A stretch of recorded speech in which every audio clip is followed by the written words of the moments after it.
नमस्कार. नमस्कार. आपलं नाव काय? नारायण कळवा सूर्यवंशी. बरं. कुठे राहता आपण? उंदरी, तालुका मुखेड, जिल्हा नांदेड. बरं. वय किती आपलं? 48. बरं. नांदेडवरून इकडे कसं काय येणं झालं? इकडं आता कसं काय झालं म्हणजे आता आजारच होते सर तसे. बरं. काय आजार होता आपल्याला थोडक्यात सांगता? सांगतो ना सर. माझ्या हिप जॉईंटचे सांध्याचा त्रास. बरं. सांधे खराब झाले होते? हो, सांधे गादी. अच्छा. कधी कळण्यात आलं आपल्याला की सांधे खराब झालेले आहेत? हे सर मला 2021ला 21ला कळण्यात आलं होतं. बरं. त्यासाठी तुम्ही ट्रीटमेंट कोणाकडे घेतली होती? अगोदर दाखवण्यात आलं? ड्रेसिंगचं केलं त्यांना. बरं. त्या डॉक्टरनं. अच्छा.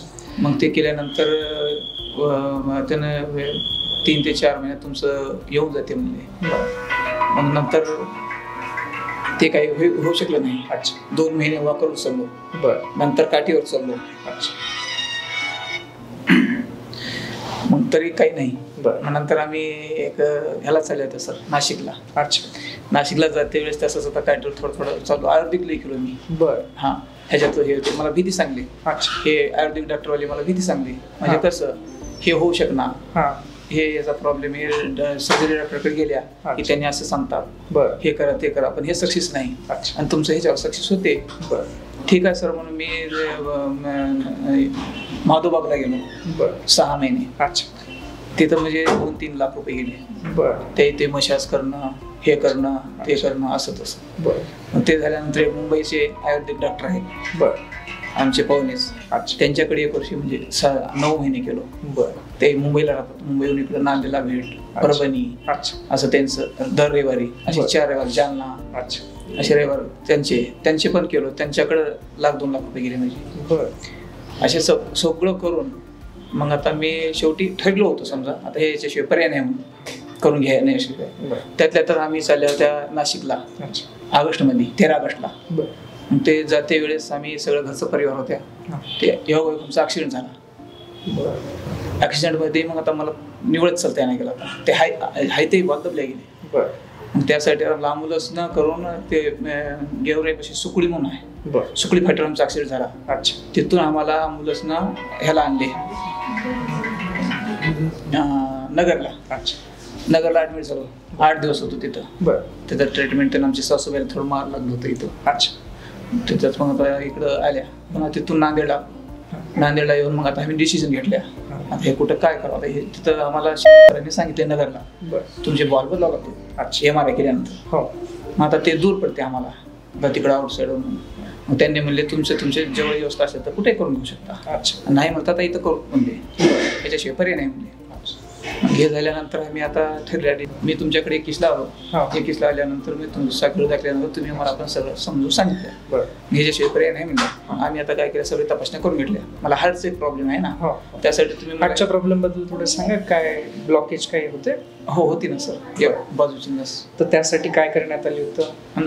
अँजिओप्लास्टी झाली होती. कधी झाली होती? हे 2017ला सर. 2017.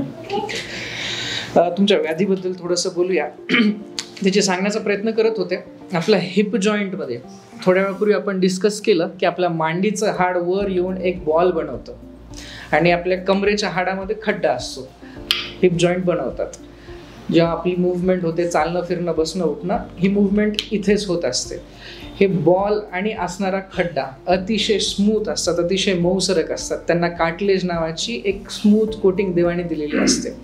हा बॉल अतिशय गोलाकार असतो जेणेकरून ही मूव्हमेंट आरामात होत असते.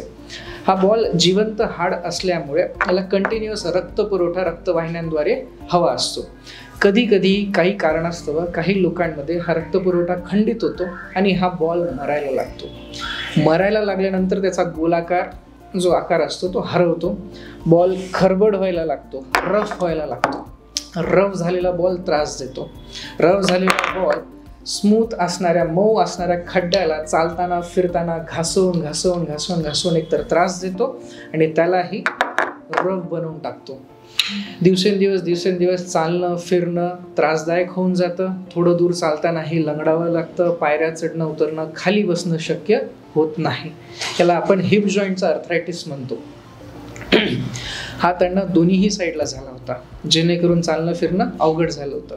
तर झालं काय असतं, पहिल्या स्टेजमध्ये आपल्याला ह्या बॉलला वाचवण्याचा प्रयत्न करता येतो. त्याच्यासाठी आपण ड्रिलचं ऑपरेशन करतो, ड्रिलचा प्रयत्न करतो. त्याच्यामध्ये वाचण्याची तुरळक शक्यता असते. वाचलं तर ठीक आहे, नाही तर स्टेज 2 पासून पुढे सांधा बदलण्याशिवाय दुसरा मार्ग नसतो. अशा परिस्थितीत कोणालाच वाटत नाही की माझ्यावर ऑपरेशन हवं, माझा सांधा बदलावा. म्हणून जागोजागी आपल्याला थोडीशी गैरसोय होते, नीट गायडन्स मिळत नाही. आयुर्वेदिक म्हणा किंवा दुसरे डॉक्टर्स म्हणा, लोक सांगतात की आमच्याकडे या, आपण ही थेरपी करू, आपण नॅचरल थेरपी करू, जेणेकरून तुमचा त्रास नाहीसा होऊन जाईल, तुम्ही बरे होऊन जाल, ऑपरेशनची गरज पडणार नाही. थोडंसं गैरसोय होते, फिरतो त्रासातून. नंतर शेवटी आपल्याला रिअलाइज होतं की सांधा बदलण्याशिवाय दुसरा काही मार्ग नसतो. त्यावेळी आपण खराब झालेला बॉल काढून घेतो आणि त्याच्या जागी आर्टिफिशियल बॉल, खराब झालेला कप काढून आर्टिफिशियल कप बसवतो आणि एक नवा हिप जॉईंट तयार करतो. हा नवा हिप जॉईंट पहिल्या जॉईंट सारखाच स्मूथली काम करतो. चालणं फिरणं, उठणं बसणं, पायऱ्या चढणं उतरणं पहिल्यावरच होत असतं. त्रास कम्प्लिटली नाहीसा होऊन जातो आणि पेशंटचं आयुष्य, पेशंटचं ॲक्टिव्हिटीज ऑफ डेली लिव्हिंग ज्याला आपण म्हणतो, तर पूर्ववत होऊन जातात. ऑपरेशनची गरज आहे हे त्यांना सुनिश्चित झाल्यानंतर ते बजाज हॉस्पिटलमध्ये आले, आपल्याकडे ट्रीटमेंट करून घेतली. दोन्हीही बॉल आपण एका ॲडमिशनमध्ये, एका दिवसाच्या अंतरामध्ये बदलून घेतले त्यांचे. जनरली एक साईडच केल्या जाते, 3 महिने पेशंटला त्रास सहन करावा लागतो आणि नंतर दुसऱ्या साईडचं ऑपरेशन केलं जातं. पण आपल्याकडे अत्याधुनिक सुविधा आहेत, अतिशय एबल, अतिशय कार्यक्षम असणारे ॲनेस्थेशिया टीम आहे, ओटीचा स्टाफ प्रॉपरली ट्रेंड आहे. त्यामुळे अशा प्रकारचे ऑपरेशन आपल्याकडे रेग्युलरली होण्याची सवय आहे. आपण एकाच वेळी एका दिवशीही 2 ऑपरेशन करतो की एका ॲडमिशनमध्येही दोन्ही साईडचे बॉलचे सांधे, दोन्ही साईडचे गुडघ्यांचे सांधे बदलतो. त्यांचंही तसंच झालं होतं. एका ॲडमिशनमध्ये आपण दोन्ही बॉल बदलले. ऑपरेशन नंतर दुसऱ्याच दिवशी त्यांनी चालायला फिरायला सुरुवात केली होती. सुरुवातीला वॉकरचा सहारा घ्यावा लागतो. हळूहळू मग किती दिवसात वॉकर सुटलं तुमचं? वॉकर सर 15 दिवसात सुटलं. 15 दिवसात सुटलं. आता ऑपरेशनला किती दिवस झाले आहेत? आता 4 महिन्याला 6 दिवस कमी आहेत. बरं. आता चालताय फिरताय? बरं. पायऱ्या चढणं उतरणं सगळंच केलंय की सर तुम्ही? बरीच नेल्या, 15 पायऱ्या. मला ऑपरेशन झालं आज सकाळी 7ला नेले. दुसऱ्या दिवशी सकाळी 7ला आले तर मला सुट्टी देतो सर दिवशी म्हणले. मी मला सुट्टी कसं देतो म्हणजे सर, एवढं मोठं माझं ऑपरेशन केल्या आणि मला 4 दिवस तुम्ही दवाखान्यात कसं राहू शकणार, मी कसं करू तिथं जाऊन खेड्यात. म्हणल्यानं मला म्हणले काय तुम्हाला काय समस्या आहे तुमची? म्हणले नाही सर, मी घरला गेल्यानंतर माझ्या घराला पायऱ्या आहेत, हे आहेत, मी ते कसं सोडू? मग इकडे या सूर्यवंशी म्हणले. मग ते वाकर घेऊन गेलो. मी वाकर घेऊन गेलो की मला 3ऱ्या मजल्यावर नेले. 3ऱ्या मजल्यावर मला सारखं 15 पायऱ्या चढून नेले वर. मग ते वाकर सोडा म्हणले तिथं, एक पडीला हात धरा म्हणले. मग मी आता हे निघती कालच झाले ऑपरेशन होतं ह्या पायाचं. ह्याचं 3 दिवस झालं. 25 तारखेला हे झालं, 28ला हे झालं. मग त्यानंतर मी म्हणलो सर हे पाय उचलणार आहे. तर सर उलटं पायऱ्या चढले आणि हातावर हात द्या म्हणले माझ्या. मला 15 पायऱ्या वर नेले. वर नेल्यानंतर काय दम लागते का सूर्यवंशी म्हणले. मी काय नाही लागत सर म्हणलो. मग परत अजून खाली तसंच घेऊन वर आले. आता काय म्हणजे, मग आता लगेच दुसऱ्या दिवशी सुट्टी देतो म्हणले. तर अजून मी यांच्या ह्याच्यानं 2 दिवस राहिलो. मग नंतर घेतलो सुट्टी. त्यांना हार्टचाही थोडासा इश्यू होता.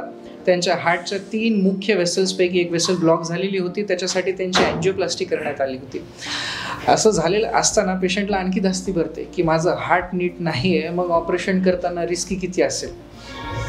योग्य ठिकाणी ऑपरेशन होणं गरजेचं आहे, जिथे चांगली कार्डियक टीम आहे, कार्डियक बॅकअप आहे, जेणेकरून काही ना काही बरं वाईट होत असताना तिथे कार्डिओलॉजिस्ट इन हाऊस पाहिजे असतात. कमल बजाज हॉस्पिटलमध्ये एक मोठं सुसज्ज कार्डिओलॉजी डिपार्टमेंट आहे. ते बॅकअप असल्यामुळे आम्हाला क्वचितही काहीही शंका येत नाही की आपण हे कसं करू शकू. म्हणून आपण ही ट्रीटमेंट प्रॉपरली करू शकलो आणि करत राहू. ठीक आहे. आणि काही सांगू इच्छिता? काही नाही सर, सगळं धन्यवाद सर. चांगलं आहे तुमच्याबद्दल. मला चांगले तुम्ही लागल्या तर मग लगे लोक मला भीती सांगले. आज मी 1.5 वर्ष इजा सहन केलो. तुमचं ऑपरेशन झाल्या दुसरं जी माझी बंद झाली केल्या. आता तुमच्या गोळ्या सुद्धा मी लई खाल्लो नाही, फक्त 15 दिवस पहिल्याचे खाल्लो. नंतर आता ते साधे व्हिटॅमिनचे ते हे दिल्या, ते 1 महिना, फक्त 1.5 महिना गोळ्या खाल्लो तुमचे. आता ऑपरेशन 4 महिने होत आले. आता परत तुमची भेट म्हणजे 15 तारखेला होती, पण तुम्ही मला 22ला यायला सांगल्यामुळे 22ला आलो सर. खूप आनंद झाला. तुमचा त्रास आम्ही काढून घेऊ शकलो. नाही, खूप खूप धन्यवाद. धन्यवाद सर.